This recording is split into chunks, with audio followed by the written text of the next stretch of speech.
Hello नमस्कार दोस्तों, कैसे हैं आप सभी लोग। आशा करता हूँ आप सभी लोग अच्छे होंगे और अपने अपनी पढ़ाई कर रहे होंगे। जैसा कि आप लोगों को मालूम है, दिल्ली पुलिस के एग्जाम खत्म होने ही जा रहे हैं। परसों लास्ट एग्जाम है AWTPO का। बाकी आज हमारी ये लास्ट क्लास रहने वाली है। जिन बच्चों ने हमारी क्लास देखी होंगी उनको बहुत फायदा हुआ होगा, और बाकी जिनका परसों या कल एग्जाम है वो इस क्लास को भी देखिए, बहुत हेल्पफुल रहने वाली है आप लोगों के लिए। जैसा कि शुरू करते हैं हम कि राज्य मानवाधिकार आयोग के अध्यक्ष का पद रिक्त होने की स्थिति में कौन अध्यक्ष के रूप में कार्य करता है। तो अगर दोस्तों राज्य मानवाधिकार आयोग के अध्यक्ष का पद रिक्त होने की स्थिति में कौन अध्यक्ष के रूप में कार्य करता है, तो राज्यपाल सदस्यों में से किसी एक सदस्य को अध्यक्ष के रूप में अधिकृत कर सकते हैं। तो कौन करता है दोस्त? राज्यपाल। कौन करता है? राज्यपाल भैया किसी एक सदस्य को अध्यक्ष के रूप में अधिकृत कर सकते हैं। भारत के राष्ट्रपति पद की संवैधानिक योग्यताएं क्या है दोस्तों? तो योग्यता क्या है नहीं, योग्यता किसके अंतर्गत आती है आर्टिकल। तो भारत के राष्ट्रपति पद की संवैधानिक योग्यताएं, अगर संवैधानिक योग्यताएं बात करते हैं तो आर्टिकल 58, तो अनुच्छेद 58 के अंतर्गत जो है दोस्तों क्या आती है? राष्ट्रपति पद की संवैधानिक योग्यताएं आती हैं। जलवायु परिवर्तन प्रदर्शन सूचकांक 2025 में कौन सा देश समग्र रूप से सर्वोच्च स्थान पर है? तो जलवायु परिवर्तन प्रदर्शन सूचकांक की अगर बात करते हैं 2025 में, तो कौन सा देश समग्र रूप से सर्वोच्च स्थान पर है? तो भाई जलवायु परिवर्तन सूचकांक में डेनमार्क है बेटा, फर्स्ट स्थान पर है। लेकिन यहाँ पे फोर्थ लिख रखा है क्योंकि फर्स्ट पे कोई है ही नहीं।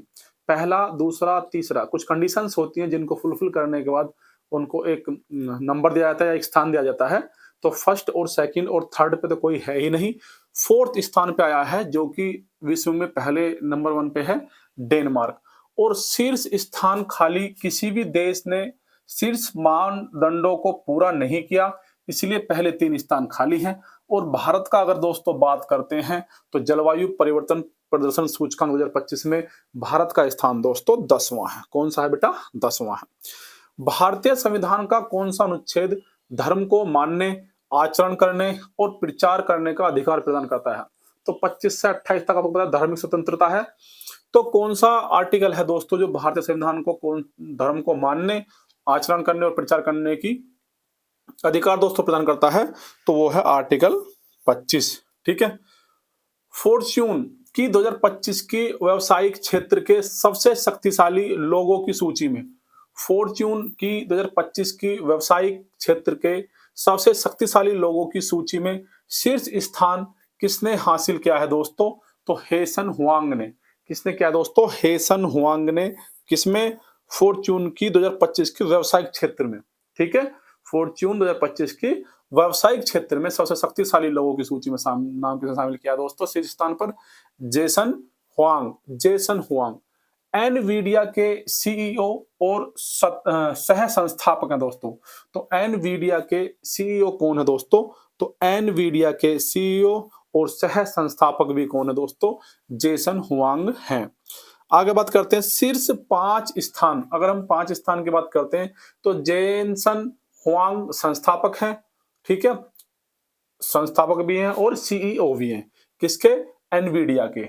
NVIDIA, NVIDIA या तो आपको इस तरह लिखा मिलेगा या हिंदी में एनवीडिया, एनवीडिया। ठीक है, एनवीडिया।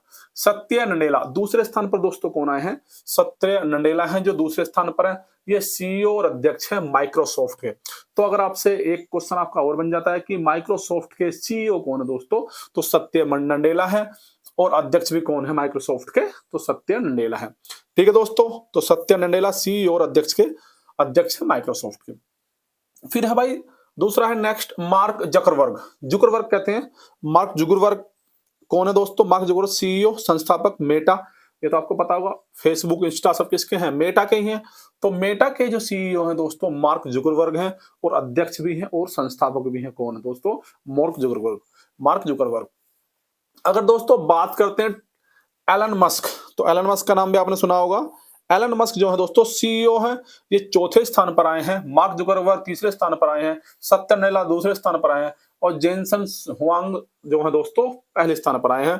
तो एलन मस्क सीईओ हैं और सह संस्थापक टेस्ला एक्स। एक तो टेस्ला है और इनकी एक स्पेस एक्स, कौन सी कंपनी दोस्तों, स्पेस एक्स से कट रहा है थोड़ा सा, लेकिन कोई दिक्कत वाली बात नहीं है, ठीक है। आगे बात करते हैं बेटा, वोग चुआंग चुआनफू क्या है दोस्तों, वोग चुआनफू सीईओ है, अध्यक्ष और संस्थापक है बीवाईडी के। चीन की इलेक्ट्रॉनिक एक वाहन कंपनी है बीवाईडी। तो बीवाईडी क्या है दोस्तों, चीन की एक इलेक्ट्रॉनिक वाहन कंपनी है बीवाईडी। तो उसके कौन दोस्तों संस्थापक हैं और सीईओ है, ठीक है दोस्तों। आगे बात करते हैं रोलेट सत्याग्रह के आयोजन में, जो रोलेट सत्याग्रह का आयोजन हुआ था, महात्मा गांधी को डैश स्थिति की फिरंगी उलेमा समूह के अब्दुल वारी ने सहायता प्रदान की थी। जो फिरंगी थे उलेमा समूह के अब्दाली वारी ने सहायता प्रदान की थी, कहां पर, रोलेट सत्याग्रह के आयोजन में। तो कहां पर दोस्तों, तो लखनऊ में। तो आप ध्यान रखेंगे रोलेट सत्याग्रह के आयोजन में महात्मा गांधी को लखनऊ स्थित फिरंगी उलेमा समूह के, कहां पर दोस्तों, लखनऊ स्थित फिरंगी उलेमा समूह के अब्दुल वारी ने सहायता प्रदान की थी। तो रोलेट सत्याग्रह कब शुरू हुआ था, 1919 में। रोलेट सत्याग्रह 1919, ठीक है। तो रोलेट सत्याग्रह हुआ था 6 अप्रैल 1919 को शुरू।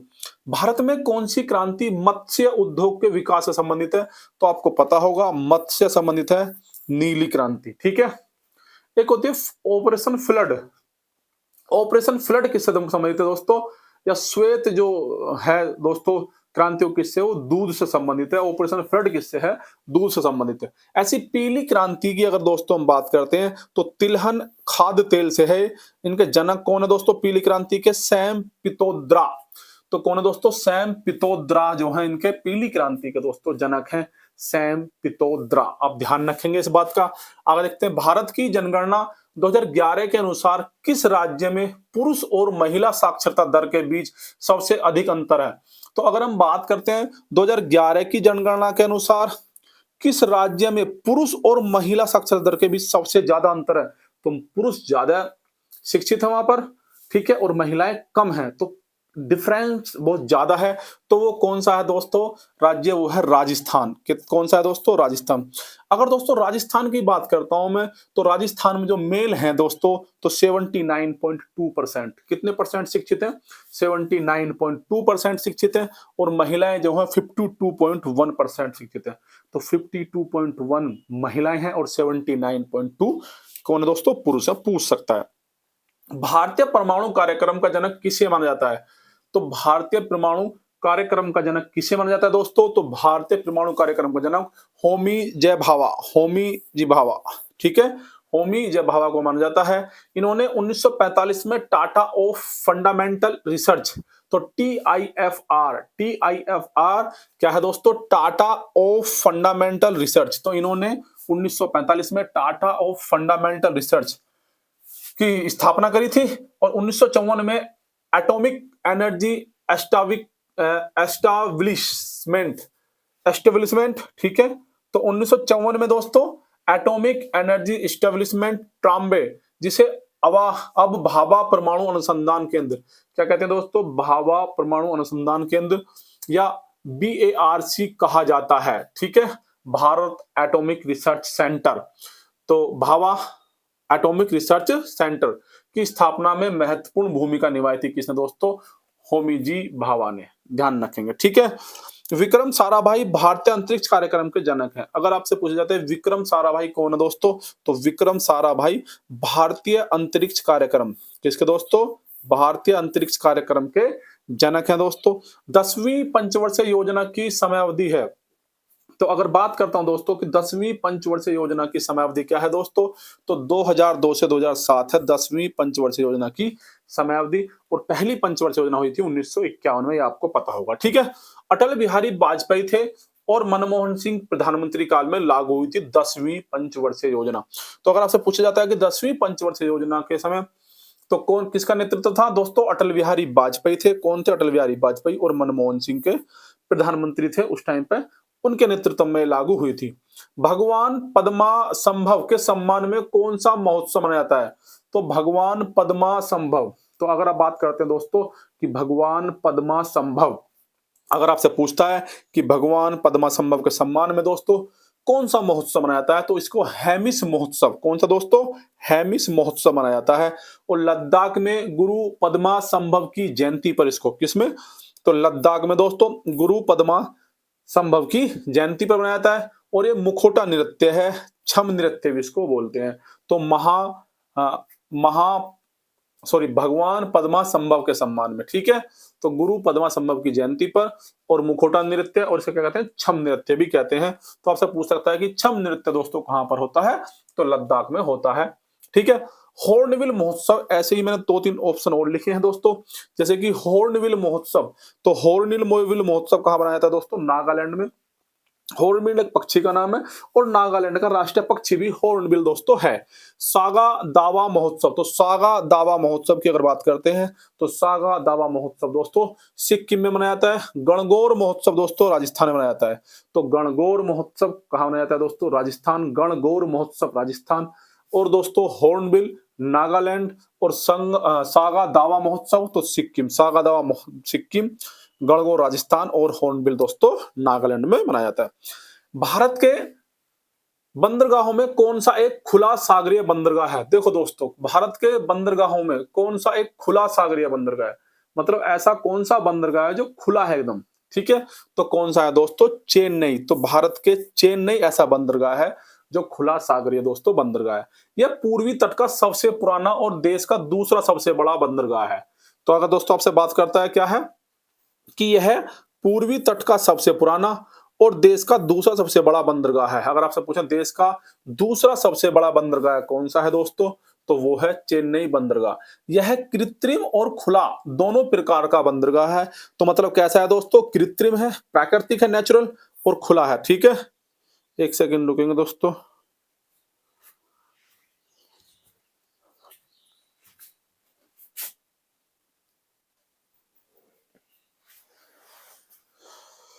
हाँ जी दोस्तों, कहाँ थे, तो यह पूर्वी तट का सबसे पुराना और देश का दूसरा सबसे बड़ा दोस्तों बंदरगाह है। यह कृत्रिम और खुला दोनों प्रकार का बंदरगाह है दोस्तों, ठीक है, कृत्रिम भी और खुला हुआ भी है। यहाँ से मुख्य रूप से पेट्रोलियम और लौह अयस्क का व्यापार होता है। तो किसका दोस्तों, यहाँ से मुख्य रूप से पेट्रोलियम और लौह अयस्क, ठीक है, आयरन का और पेट्रोलियम का दोस्तों व्यापार किया जाता है। दादा साहेब फाल्के पुरस्कार 2024 किसे मिला है दोस्तों, अगर आपसे पूछा जाए कि दादा साहेब फाल्के पुरस्कार किसे मिला है दोस्तों, मिथुन चक्रवर्ती को दादा साहेब फाल्के पुरस्कार मिला है। आंग्ल मराठा युद्ध से संबंधित संधियां, तो अगर आंग्ल मराठा युद्ध के संबंधित संधियां की अगर बात करते हैं, किसकी दोस्तों, आंग्ल मराठा युद्ध से संबंधित जो भी संधियां हुई थी किस किस के बीच, आंग्ल और मराठा युद्ध के बीच दोस्तों कौन कौन सी थी, एक थी दोस्तों वेसिन की संधि, देवगांव की संधि और अर्जुन गांव की संधि। ये क्रम से भी पूछ सकता है, तो थोड़ा ध्यान रखेंगे। वेसिन की संधि है दोस्तों, देवगांव की संधि है, और अर्जुन गांव की संधि है, ठीक है, आंग्ल मराठा युद्ध से संबंधित। भारतीय संविधान के अनुच्छेद 14 में वाक्यांश कानून के समक्ष समानता किस संविधान के उद्देश्य से ली गई है, तो जो कानून के समक्ष समानता भारतीय संविधान के अनुच्छेद 14 में वाक्यांश कानून के समक्ष समानता किससे ली गई दोस्तों, तो ब्रिटेन से ली गई है। कहां से ली गई है कानून के समक्ष समानता दोस्तों, ब्रिटेन से ली गई है। और कौन से आर्टिकल के अंतर्गत आती है कानून के समक्ष समानता दोस्तों, कि सभी को कानून के समक्ष बराबर का अधिकार है, तो आर्टिकल 14, ठीक है। तो कानून के समक्ष समानता शब्दावली अमेरिका के संविधान से, जबकि देखो कानून के समक्ष समानता जो वाक्यांश की जो कानून के समक्ष समानता किस संविधान से लिया गया है दोस्तों, ब्रिटेन से। लेकिन जो शब्दावली है, अगर हम शब्दावली की बात करते हैं, जो उसके शब्द लिए गए हैं कि कानून के समक्ष समानता जो और कुछ जो लिखा हुआ है उसमें, तो अमेरिका के संविधान से उसको लिया गया है, ठीक है। आगे बात करते हैं, भारत में आर्थिक उदारीकरण किस साल शुरू किया गया था, तो अगर भारत में आर्थिक उदारीकरण की दोस्तों मैं बात करता हूं, तो 1991 में भारत में आर्थिक उदारीकरण शुरू किया गया था। गोची उत्सव मुख्य रूप से भारत के किस राज्य में मनाया जाता है दोस्तों, तो अगर बात करते हैं किसकी दोस्तों, गोची उत्सव की, तो गोची उत्सव मुख्य रूप से भारत के किस राज्य में दोस्तों मनाया जाता है, तो मनाया जाता है हिमाचल प्रदेश में। कहां मनाया जाता है, हिमाचल प्रदेश में। यूनेस्को ने 24 जनवरी 2025 को कौन सा, तो यूनेस्को ने 24 जनवरी 2025 को कौन सा वैश्विक उत्सव मनाया, तो 24 जनवरी 2025 को कौन सा वैश्विक उत्सव मनाया दोस्तों, तो अंतर्राष्ट्रीय शिक्षा दिवस। क्या बनाया दोस्तों, अंतर्राष्ट्रीय शिक्षा दिवस बनाया है यूनेस्को ने 24 जनवरी 2025 को, ठीक है। अगर आगे बात करते हैं, हाल ही में गीता गोपीनाथ ने किसके उप प्रबंधन, हाल ही में गीता गोपीनाथ ने किस के उप प्रबंध निदेशक पद से इस्तीफा देने की घोषणा की है? तो गोपीनाथ ने, सॉरी, गीता गोपीनाथ ने किससे इस्तीफा देने की बात की है दोस्तों? अंतर्राष्ट्रीय मुद्रा कोष से, अंतर्राष्ट्रीय मुद्रा कोष से। और ये भारतीय अमेरिकी अर्थशास्त्री हैं। तो गीता गोपीनाथ जो है दोस्तों, भारतीय अमेरिकी अर्थशास्त्री हैं, ठीक है। और अंतर्राष्ट्रीय मुद्रा कोष से इन्होंने इस्तीफा देने की बात की है। तो कुछ दोस्तों ये कुछ लोग हैं और कुछ ये वाद्य यंत्र हैं, जैसे कि बिस्मिल्लाह खान। अगर बिस्मिल्लाह खान की बात करता हूं तो शहनाई, यू श्रीनिवास तो मैडोलिन, तो यू श्रीनिवास का दबा जाते हैं दोस्तों, तो मैडोलिन दबाते हैं, बजाते हैं। और किशन महाराज तबला, और अमजद अली खान सरोद। तो कौन सा दोस्तों? अमजद अली क्या बजाते हैं? खान सरोद। और किशन महाराज बजाते हैं तबला, और यू श्रीनिवास बजाते हैं मैडोलिन। और बिस्मिल्लाह खान किससे संबंधित हैं दोस्तों? शहनाई से संबंधित हैं। गिनी गुणांक का उपयोग किसको मापने के लिए किया जाता है? तो गिनी गुणांक का उपयोग किसको मापने के लिए किया जाता है दोस्तों? आय असमानता। तो आय की असमानता को मापने के लिए गिनी गुणांक का उपयोग दोस्तों किया जाता है। ट्रांजिस्टर का उपयोग स्विच के रूप में करने के लिए इसे किन क्षेत्रों में ऑपरेट किया जाता है दोस्तों? तो ट्रांजिस्टर का उपयोग, किसका उपयोग दोस्तों? ट्रांजिस्टर का उपयोग स्विच के रूप में, किसके रूप में कर रहे हैं? स्विच के रूप में करने के लिए किन क्षेत्रों में ऑपरेट किया जाता है दोस्तों? तो संतृप्त और कट ऑफ। कहां पर दोस्तों? संतृप्त और कट ऑफ क्षेत्र में इसको लगाया जाता है, ठीक है। रासायनिक अभिक्रिया की दर का मात्रक शून्य कोटि। तो रासायनिक अभिक्रिया की दर का मात्रक शून्य कोटि की अभिक्रिया के लिए क्या होता है दोस्तों? तो रासायनिक अभिक्रिया दर की मात्रा का शून्य कोटि की अभिक्रिया के लिए क्या होता है? तो मोल लीटर प्रति सेकंड, मोल प्रति लीटर प्रति सेकंड, ठीक है। मोल प्रति लीटर सेकंड, मोल प्रति लीटर सेकंड होता है दोस्तों रासायनिक अभिक्रिया की दर का मात्रक शून्य कोटि की अभिक्रिया के लिए। एल्डिहाइड, एल्डिहाइड और कीटोन में विभेदन करने के लिए किस अभिकर्मक का प्रयोग किया जाता है दोस्तों? तो एल्डिहाइड और कीटोन में विभेदन करने के लिए, तो एल्डिहाइड और कीटोन में विभेदन करने के लिए किस अभिकर्मक का प्रयोग किया जाता है दोस्तों? तो टोलेन अभिकर्मक। किसका किया जाता है? टोलेन अभिकर्मक का। यद्यपि धातुएं क्षारीय ऑक्साइड बनाती हैं, फिर भी निम्नलिखित में से कौन सी धातु एक उभयधर्मी ऑक्साइड बनाती है? तो कौन सी उभयधर्मी दोस्तों? एल्यूमिनियम। आधुनिक आवर्त नियम का प्रतिपादन किसने किया है? तो जो आधुनिक आवर्त सारणी है उसका प्रतिपादन किसने किया दोस्तों? मोसले। किसने किया है? मोसले ने किया है। और हेनरी मोसले इनका पूरा नाम है, और 1913 में इन्होंने किया था।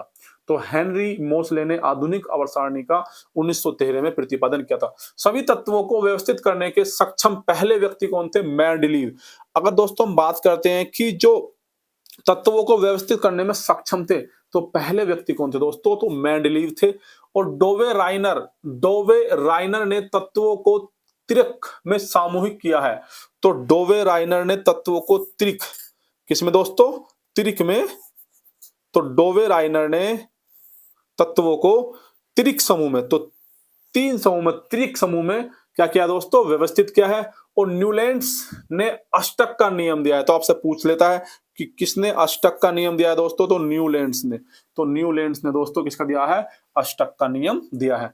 आवर्त सारणी में 18 समूह और 7 आवर्त होते हैं। ये तो आपको पता होगा कि आवर्त सारणी में 18 समूह होते हैं दोस्तों, और 7 आवर्त होते हैं। आगे बात करते हैं, पोटेशियम कार्बोनेट का सामान्य नाम क्या है? तो पोटेशियम कार्बोनेट का सामान्य नाम है दोस्तों पल्स एस। क्या है दोस्तों? पल्स एस सामान्य नाम है दोस्तों। कुछ रासायनिक सूत्र जैसे कि कास्टिक सोडे की दोस्तों अगर मैं बात करता हूं, तो कास्टिक सोडा कहते हैं सोडियम हाइड्रोक्साइड। तो कास्टिक सोडा आपने नाम सुना होगा, सोडियम हाइड्रोक्साइड।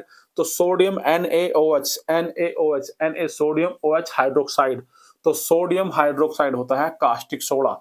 धोने का सोडा, ठीक है, क्या कहते हैं दोस्तों? धोने का सोडा या धावन सोडा नहीं कहते इसको, धोने का सोडा कहते हैं, ठीक है। नहीं, धावन सोडा भी कहते हैं। धोने का soda sodium carbonate Na2CO3 10H2O। तो जो धोने का सोडा होता है sodium carbonate Na2CO3 into 10H2O Na2CO3 10H2 होता है, ये धावन सोडा, धोने का सोडा। खाने का सोडा कौन सा होता है दोस्तों? खाने का सोडा होता है sodium bicarbonate NaHCO3। Sodium bicarbonate होता है खाने का सोडा NaHCO3। ब्लीचिंग पाउडर की दोस्तों अगर बात करता हूं तो कैल्शियम हाइपोक्लोराइड। तो ब्लीचिंग पाउडर क्या कहते हैं? Calcium hypochlorite. तो ब्लीचिंग पाउडर को दोस्तों कहते हैं कैल्शियम हाइपोक्लोराइड। और CaClO का होल ट्वाइस, CaClO2 का होल ट्वाइस है दोस्तों। अनबुझा चूना, अगर दोस्तों बात करता हूं मैं अनबुझा चूना की, तो कैल्शियम ऑक्साइड। तो अनबुझे चूने कहते हैं दोस्तों calcium oxide, CaO। Calcium oxide है अनबुझा चूना, तो इसका फॉर्मूला क्या है? CaO। संगमरमर, तो संगमरमर को आपको पता होगा, तो कैल्शियम कार्बोनेट कहते हैं। संगमरमर क्या कहते हैं दोस्तों? Calcium carbonate. और यह है CaCO3, तो calcium carbonate. Plastic of Paris की अगर दोस्तों बात करता हूं, प्लास्टिक ऑफ पेरिस तो क्या है? Calcium sulphate. Plastic of Paris क्या है दोस्तों? Calcium sulphate. और CaSO4 into 1/2 H2O, CaSO4 into 1/2 H2O, calcium plaster of Paris. ये ध्यान रखेंगे, इंपॉर्टेंट है दोस्तों, पूछा जाता है खूब। ठीक है, कैल्शियम सल्फेट। एस्पिरिन की अगर दोस्तों बात करता हूं मैं, किसकी बात कर रहा हूं दोस्तों? एस्पिरिन की। तो एसिटाइल सैलिसिलिक, एसिटाइल सैलिसिलिक अम्ल क्या है दोस्तों? एसिटाइल सैलिसिलिक अम्ल। एस्पिरिन एसिटाइल सैलिसिलिक अम्ल। तो Cg क्या है दोस्तों? C9H8। क्या है ये? C9 है दोस्तों, ये क्या है? ये C9। तो C9H8 और 04 है दोस्तों, C9H8O4। तो एस्पिरिन। सेंधा नमक की अगर दोस्तों बात करता हूं तो मैग्नीशियम सल्फेट, सेंधा नमक, आपने खूब नाम सुना होगा। तो MgSO4 7H2O। तो MgSO4 7H2O क्या आता है दोस्तों? ये होता है सेंधा नमक, सेंधा नमक। खारा पानी क्या है दोस्तों? खारा पानी ड्यूटेरियम ऑक्साइड। खारा पानी क्या है? Deuterium oxide. इसको बोलते हैं 2H2O। क्या बोलते हैं दोस्तों? 2H2O या D2O, deuterium oxide, D2O, deuterium oxide या खारा पानी। पल्स एस की अगर हम अभी बात करके आए हैं तो K2CO3, K2CO3 क्या है दोस्तों? K2CO3। लेकिन वहां पे एक चीज और थी, पल्स एस, पोटेशियम कार्बोनेट है नहीं, वहां पे नाम था सिर्फ, तो पोटेशियम कार्बोनेट। तो K2 पोटेशियम CO3 कार्बोनेट। ठीक है, potassium carbonate K2CO3 pulse S. अगर दोस्तों बात करते हैं काला शीशा, किसे कहते हैं दोस्तों? ग्रेफाइट को कहते हैं, ग्रेफाइट सी। और सोल्ट पिटर, सोल्ट पिटर को है पोटेशियम नाइट्रेट KNO3। तो सोल्ट पिटर क्या है दोस्तों? KNO3, सोल्ट पिटर। विनेगर की अगर दोस्तों बात करता हूं, एसिटिक अम्ल होता है विनेगर, CH3CO2H, CH3CO2H होता है विनेगर। आणविक द्रव्यमान के संदर्भ में अगर दोस्तों बात करता हूं, आणविक द्रव्यमान के संदर्भ में यह अणु में उपस्थित तत्व के परमाणुओं की संख्या से द्विगुणित प्रत्येक परमाणु के द्रव्यमान को छोड़कर निर्धारित किया जाता है। तो यह जो है आणविक द्रव्यमान का संदर्भ में अगर बात करता हूं दोस्तों मैं, आणविक द्रव्यमान के संदर्भ में, तो क्या यह अणुओं में उपस्थित तत्व के परमाणुओं की संख्या, जो अणु में उपस्थित क्या है दोस्तों? तत्व के परमाणुओं की संख्या से द्विगुणित प्रत्येक परमाणु के, द्विगुणित प्रत्येक परमाणु के द्रव्यमान को छोड़कर निर्धारित किया जाता है। डोल्टन के परमाणुवाद की कौन सी अभिधारणा द्रव्यमान संरक्षण के नियम पर का परिणाम है? तो डोल्टन के परमाणुवाद की कौन सी अभिधारणा द्रव्यमान संरक्षण के नियम का परिणाम है दोस्तों? तो परमाणु अभिभाजन कण, जिन्हें रासायनिक प्रतिक्रिया द्वारा बनाया नष्ट किया जा सकता है। ठीक है, बर्फ का गलनांक कितना होता है? 273 केल्विन। ध्यान रखेंगे, 273 केल्विन। ठीक है, केल्विन, तो केल्विन कितना होता है दोस्तों? केल्विन का तापमान, केल्विन क्या है? तापमान का SI मात्रक है नहीं, SI इकाई है। और 0 डिग्री सेल्सियस बराबर होता है 273 केल्विन के। पिच विलेड अयस्क में मुख्य तत्व क्या है दोस्तों? तो पिच विलेड अयस्क में है मुख्य तत्व यूरेनियम। तो पिच विलेड अयस्क में मुख्य तत्व क्या है दोस्तों? यूरेनियम है। मैं इधर धातु की बात करता हूं, इधर अयस्क की बात करता हूं। जैसे एल्यूमिनियम, तो एल्यूमिनियम क्या? बॉक्साइट, क्रोलाइट और कोरंडम या फेलिस्पर। तो ये अयस्क है दोस्तों, एल्यूमिनियम के अयस्क पूछ लेता है दोस्तों। तो बॉक्साइट, एल्यूमिनियम का अयस्क क्या है? बॉक्साइट। तो आप बॉक्साइट तो ध्यान रखेंगे, देखेंगे। और क्रायोलाइट, तो क्रायोलाइट, बॉक्साइट और क्रायोलाइट किसके हैं दोस्तों? एल्यूमिनियम के। कोरंडम और फेल्डस्पर, कोरंडम और फेल्डस्पर, तो कोरंडम और फेल्डस्पर भी किसका है दोस्तों? एल्यूमिनियम का है। अगर जस्ते की दोस्तों बात करता हूं तो केलामाइन, जस्ते का जो अयस्क है दोस्तों क्या है? केलामाइन। और क्या है स्पेलाइराइट, स्पेलेराइट और जिंक ब्लेड, स्पेलेराइट, कैलामाइन और जिंक ब्लेड है दोस्तों जस्ते का।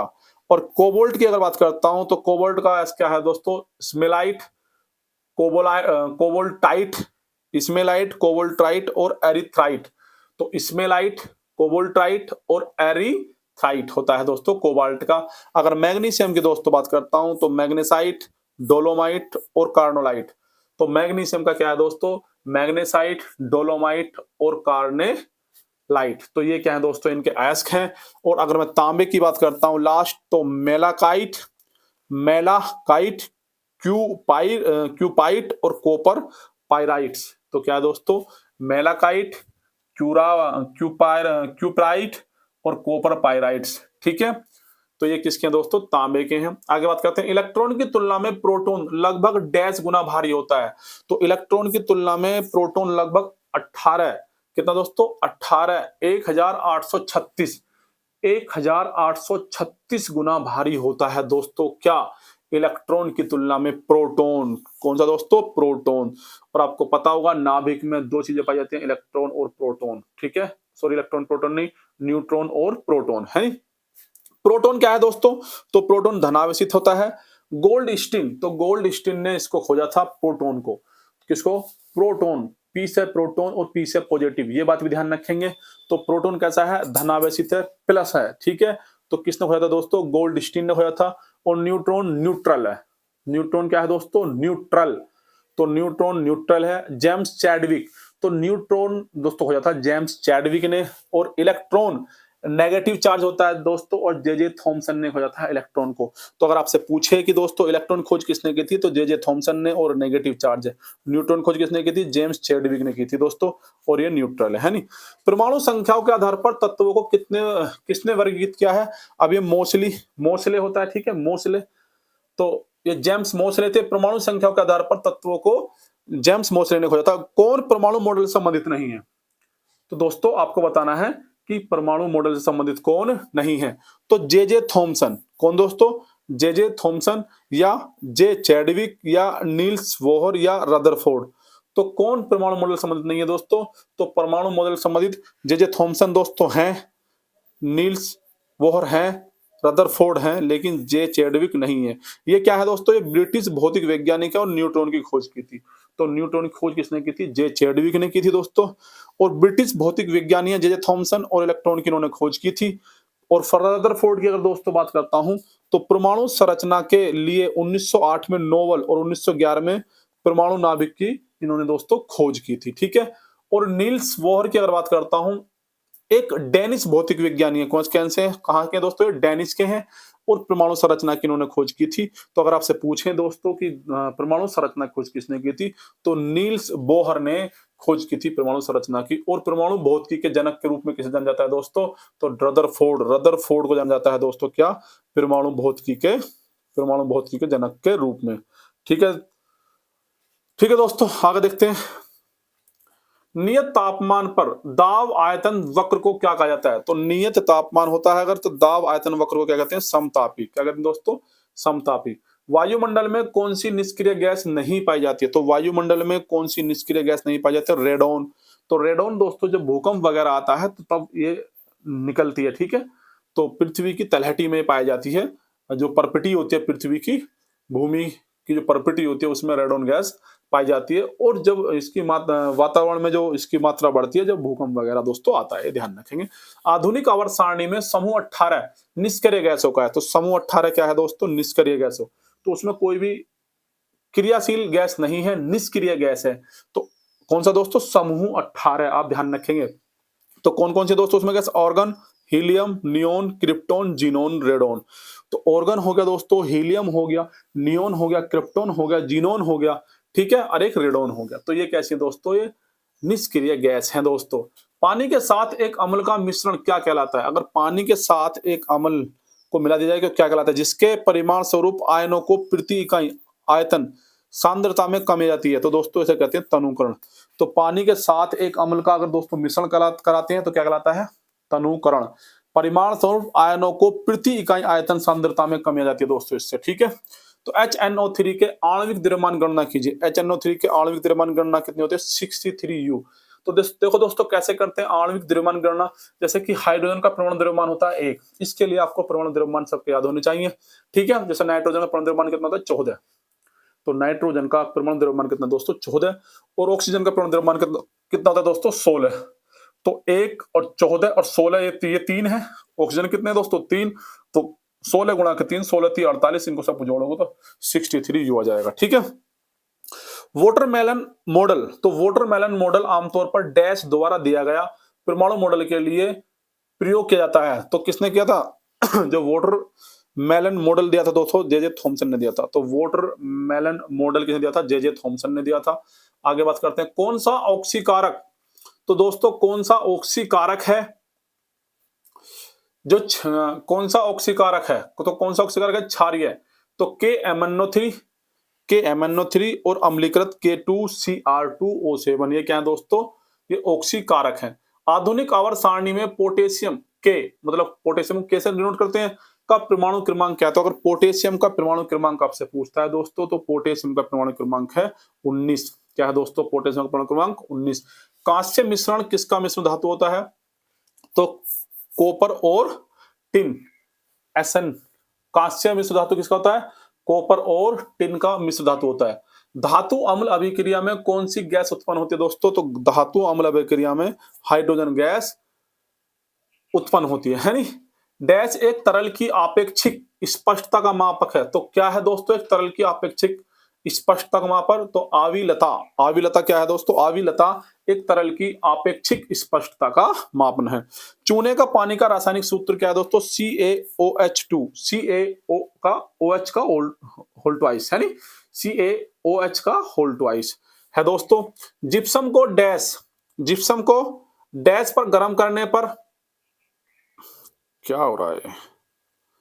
एक सेकंड रुकेंगे।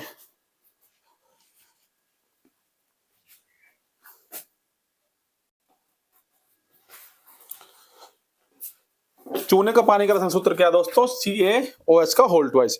जिप्सम को डैश पर गर्म करने पर इसमें जल के अणु नष्ट हो जाते हैं और कैल्शियम सल्फेट हेमीहाइड्रेट बन जाता है। तो किसके अनुसार दोस्तों? तो कितने तापमान पर? 373 केल्विन।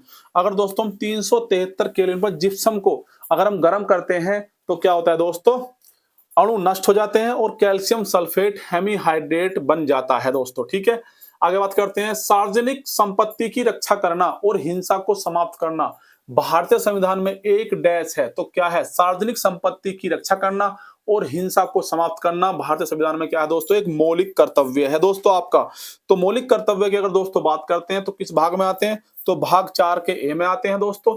और मौलिक कर्तव्य कहां से ले गए? USSR, सोवियत संघ रूस से दोस्तों ले गए हमारे मौलिक कर्तव्य। और आर्टिकल में कौन से में आते हैं? आर्टिकल 51 के 1 में। और मौलिक कर्तव्यों को दोस्तों किसकी सिफारिश पर जोड़ा गया था? ये भी क्वेश्चन पूछ लेता है। तो स्वर्ण सिंह समिति, तो सरदार स्वर्ण सिंह समिति की सिफारिश पर मौलिक कर्तव्यों को शामिल किया गया था, ठीक है। किसके लिए कौन सा संविधान संशोधन हुआ था दोस्तों? 42वां संविधान संशोधन हुआ था। और 42वां संविधान संशोधन हुआ था 1976 में, ठीक है। कब हुआ था दोस्तों? 1976 में। मौलिक कर्तव्य गैर न्यायिक हैं, तो इनके लिए न्याय प्रदान नहीं है दोस्तों, ठीक है। मौलिक कर्तव्य कैसे हैं दोस्तों? गैर न्यायिक हैं। ये केवल भारतीय नागरिकों को तक ही सीमित हैं, विदेशियों को नहीं दिए जाते हैं। तो केवल किसको दिए जाते हैं दोस्तों? भारतीय नागरिकों को और विदेशियों को नहीं दिए जाते हैं। कुल मौलिक कर्तव्य की संख्या अगर दोस्तों बात करता हूं तो मैं तो 11 है। और किसमें आते हैं? 51 के ए में इनको रखा गया है। भारत के संविधान का 73वां संशोधन किससे संबंधित है? अगर दोस्तों आपसे पूछता है कि 73वां संशोधन किस संबंधित दोस्तों? पंचायत से। किससे संबंधित है? पंचायत से। तो भारत के संविधान का 73वां संशोधन किससे संबंधित दोस्तों? तो पंचायत से संबंधित है। और 1992 में भाग 9 को जोड़ा गया, जिसमें आर्टिकल 16 और 11वीं अनुसूची शामिल की गई। तो कौन से में दोस्तों? 73वां संविधान संशोधन कब हुआ था? 1992 में हुआ था दोस्तों 73वां संविधान संशोधन। और 1992 में भाग 9 में इसको जोड़ा गया है और 16 आर्टिकल और 11 अनुसूची शामिल की गई है। 16 आर्टिकल और जोड़े गए थे और 11 अनुसूची में शामिल करी गई है। अगर आपसे बात करता है आर्टिकल 273 का ए, तो ग्राम सभा ऐसी शक्ति का प्रयोग कर सकता है और ग्राम स्तर पर ऐसी कार्य कर सकती है जो राज्य का विधानमंडल कानून द्वारा प्रदान करे। तो ग्राम सभा ऐसी शक्ति का प्रयोग कर सकता है और ग्राम स्तर पर ऐसे कार्य कर सकता है जो राज्य का विधानमंडल कानून द्वारा प्रदान करे। भारत के संविधान का कौन सा अनुच्छेद भारत में संघ और राज्य लोक सेवा आयोग के कर्तव्यों और कार्यों को निर्धारित करता है? तो भारत के संविधान का कौन सा अनुच्छेद भारत के संघ और राज्य लोक सेवा आयोग के कर्तव्यों और कार्यों को निर्धारित करता है दोस्तों? आर्टिकल 320। तो अनुच्छेद 320 जो है ये दोस्तों भारत में संघ और राज्यों के लोक सेवा आयोग के कर्तव्यों, तो जो संघ में और राज्य में जो लोक सेवा आयोग है दोस्तों केंद्र में और राज्यों में, तो उनके क्या कर्तव्य हैं, तो वो कौन से आर्टिकल बताता है? आर्टिकल 320 बताता है। ध्यान रखेंगे दोस्तों, वेरी इंपॉर्टेंट। तो 321 लोक सेवा आयोग के कार्यों का विस्तार करने की शक्ति का संबंध है। तो 321 किससे दोस्तों? लोक सेवा आयोग के कार्यों का विस्तार करने की शक्ति से संबंधित है। कौन सा दोस्तों? 321। अगर 323 की दोस्तों बात करता हूं मैं, लोक सेवा आयोग की रिपोर्ट से संबंधित है। तो लोक सेवा आयोग की रिपोर्ट से संबंधित कौन सा है दोस्तों? 323। अगर आगे बात करते हैं, संघ लोक सेवा आयोग संविधान के भाग 14 के तहत, तो यूपीएससी किस में आता है दोस्तों? तो संघ लोक सेवा आयोग संविधान के भाग 14 के तहत भारत में एक केंद्रित भर्ती संस्था है। यह एक संवैधानिक निकाय है। इसके सदस्यों और अध्यक्ष की नियुक्ति राष्ट्रपति द्वारा की जाती है। अगर आपसे पूछता है कि बताइए जो यूपीएससी है, संघ लोक सेवा आयोग है, इसके सदस्यों और अध्यक्ष की नियुक्ति कौन करता है दोस्तों? तो इसके सदस्यों और अध्यक्ष की नियुक्ति दोस्तों राष्ट्रपति करता है। तो आर्टिकल 315 क्या कहता है दोस्तों? संघ और राज्यों के लिए लोक सेवा आयोग से संबंधित है। तो संघ और राज्यों के लिए लोक सेवा आयोग से संबंधित कौन सा? 315। आर्टिकल 315 संघ और राज्यों के लिए लोक सेवा आयोग से दोस्तों संबंधित है। ये बात ध्यान रखेंगे। अगर दोस्तों आगे बात करता हूं 317 की, तो लोक सेवा आयोग के एक सदस्य को हटाने और निलंबन करने से संबंधित है। तो 317 अगर लोक सेवा आयोग के किसी को एक सदस्य को हटाना है या निलंबित करना है दोस्तों, तो कौन सा है? 317 है, आर्टिकल 317। हो जनजाति समाज में वधु मूल्य को, तो हो जनजाति है दोस्तों, कौन सी जनजाति है? हो जनजाति समाज में वधु मूल्य को क्या कहा जाता है? जो वधु जो दहेज वगैरह देते हैं, तो वहु मूल्य को क्या कहा जाता है दोस्तों? तो गोनोंग, क्या कहते हैं? गोनोंग या गोनम या पोन, क्या कहते हैं? गोनोंग, गोनम या पोन।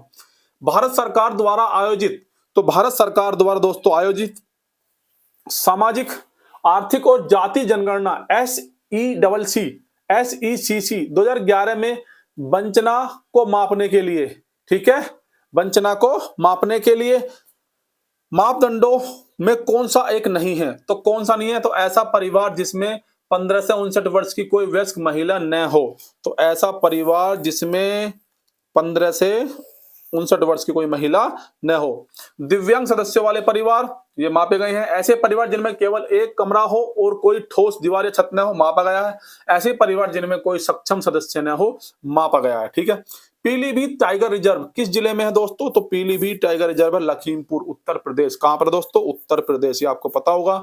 मन्नार की खाड़ी समुद्री जीव मंडल आरक्षित क्षेत्र किस राज्य में स्थित है? तो मन्नार की खाड़ी समुद्री जीव मंडल आरक्षित क्षेत्र कहां है दोस्तों? तमिलनाडु में है। सोमाली समुद्री डाकुओं से अपहृत जहाज रुवेन को बचाने में अपनी भूमिका के लिए वायुसेना पदक से किसे सम्मानित किया गया था? जहां उन्होंने अरब सागर में समुद्री कमांडो के सटीक हवाई ड्रॉप को सुनिश्चित करने के लिए 10 घंटे के उच्च जोखिम वाले मिशन पर C-17 विमान का संचालन किया था दोस्तों। तो क्या नाम था उनका? Wing commander Akshay Saxena. ठीक है।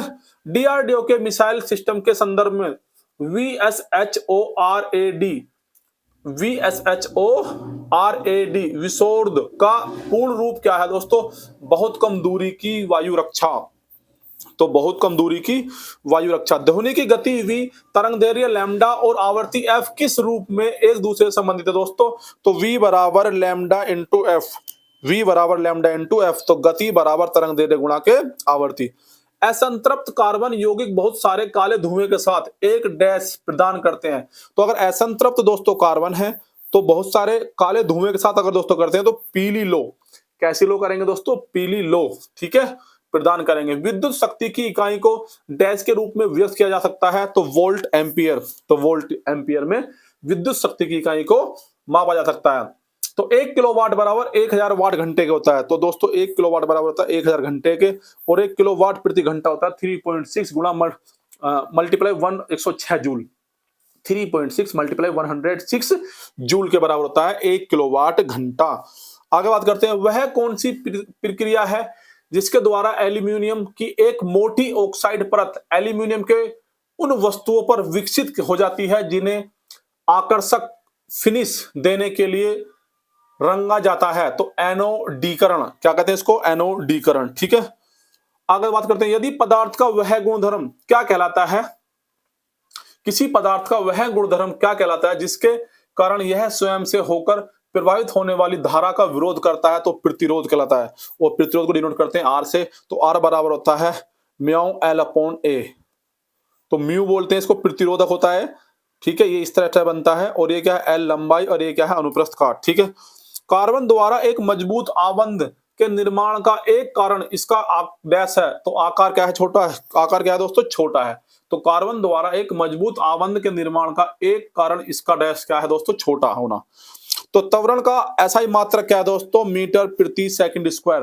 तो त्वरण का एसआई मात्रक है मीटर प्रति सेकंड स्क्वायर दोस्तों। और ये हो गया द एंड। ठीक है दोस्तों, दिल्ली पुलिस वालों के लिए आज ये लास्ट क्लास है दोस्तों। ठीक है, और आगे आने वाले टाइम में अब हम शुरू करने वाले हैं 22 या 23 तारीख से यूपीएसआई के लिए दोस्तों।